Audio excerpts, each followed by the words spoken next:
Hello friends, আমি আবারও চলে এসেছি পুরনো সেই দিনের রান্নাঘরে একটি নতুন রেসিপি নিয়ে। আজ আমি বানাবো দই দিয়ে মহা শোল মাছের রেসিপি। তো আপনারা স্কিপ না করে দেখতে থাকুন। তো আমি প্রথমে এই মাছ 4 পিস নিয়েছি। আমি এটাকে হলুদ আর লবণ দিয়ে খুব সুন্দর করে আমি প্রথমে মিশিয়ে নেব। প্রথমে হলুদ দিয়ে দিচ্ছি, দিয়ে দিব আমি পরিমাণ মতো লবণ। তো আমি কড়াইটা গরম হয়ে গিয়েছে, আমি তাতে তেলটা ঢেলে দিচ্ছি। তো তেলটা আমার গরম হয়ে গিয়েছে, আমি এখন মাছগুলো ভেজে নেব।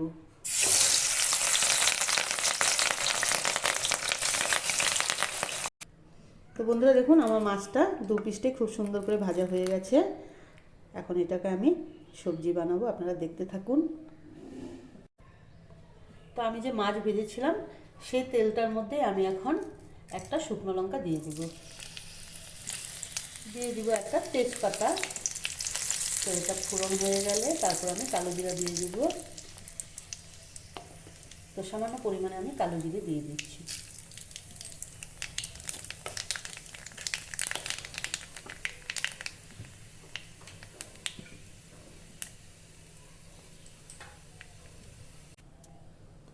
তো বন্ধুরা, এখানে আমি আদা আর লঙ্কা একসাথে বেটে নিয়েছি, আর এটা হলো পেঁয়াজ বেটে নিয়েছি, আর আমি নিয়েছি জিরা বেটে। তো এগুলো মশলা আমি সব এখানে অ্যাড করে দেব।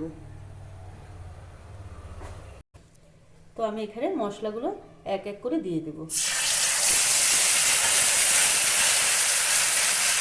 দিয়ে দেবো আমি পরিমাণ মতো লবণ, দিয়ে দেবো আমি হলুদ গুঁড়ো। তো এটাকে আমি ভালো করে ভেজে নেব।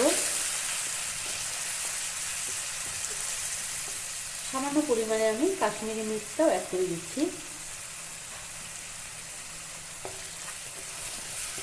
এটা খুব ভালো করে ভাজতে হবে।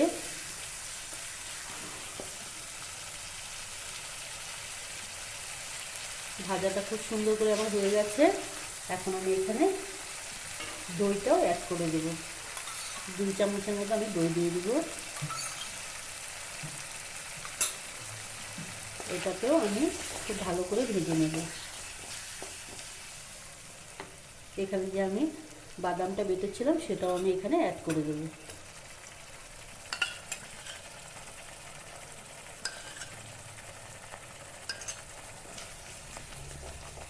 দেখুন মশলাটা খুব সুন্দর করে ভাজা হয়ে গেছে, তেলটা ছেড়ে দিয়েছে। এখন আমি সামান্য পরিমাণে একটু জল অ্যাড করে দেব।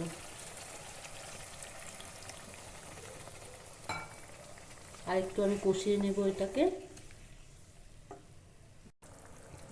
তো বন্ধুরা দেখুন, আমার গ্রেভিটা খুব সুন্দর করে হয়ে গেছে।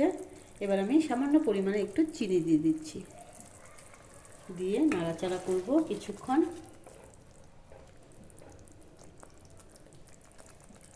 তো এখন আমি মাছগুলো ভেজে রেখেছিলাম যে সেটাও আমি এখন দিয়ে দেব।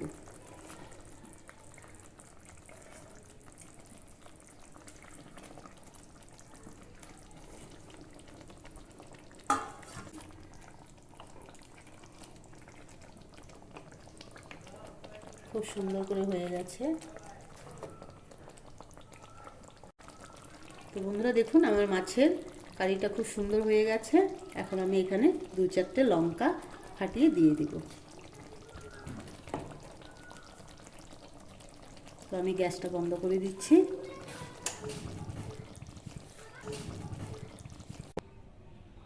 তো বন্ধুরা, আমার দই মহাশোল রেডি।